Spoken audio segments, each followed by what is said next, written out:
What's up, people of the internet? It's Multiplier here, and I'm very quickly going to show you how to set up something like Stutter Edit or Glitch in Ableton Live, because it's super easy once you know how, but it's a bit fiddly at first. So let's get a bit of a sample of something. Let's say we wanted to, it makes no sense at all, but let's say we had this 148 BPM break. We wanted to do some kind of glitch effects on it.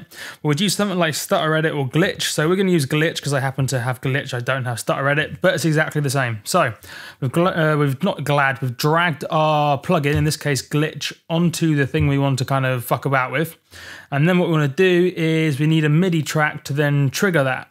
So we'll do create, insert MIDI track. Normally I use the shortcut. Now there's a really important step, which is sometimes you forget to basically delete what's by default on your MIDI track. So if you have any default effects, in my case I always have a Spectrum on as by default, make sure you take everything off.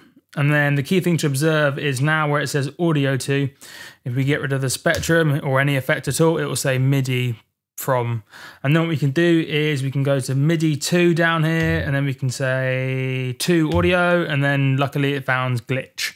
Or if you've got isotope Stutter Edit, it will say Stutter Edit. And now when you trigger MIDI from this MIDI channel, so make sure it's arms and all that shit, it will kind of trigger the MIDI like you'd expect in your particular Glitch program.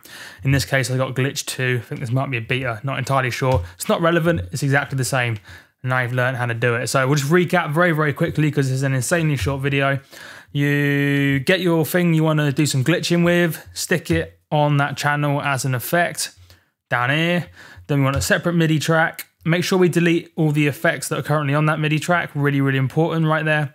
And then we go down to MIDI 2 over here, do a click the channel name. In this case, we clicked to audio because that's where the thing we are fucking about with.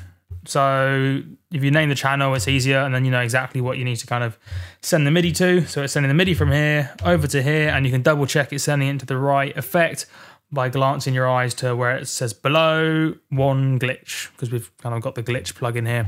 Again, as I said, exactly the same as Stutter Edit or any other programs that do a similar thing. Boom, sorted, nice and easy. Now you've learned. Now you can get on with glitching shit.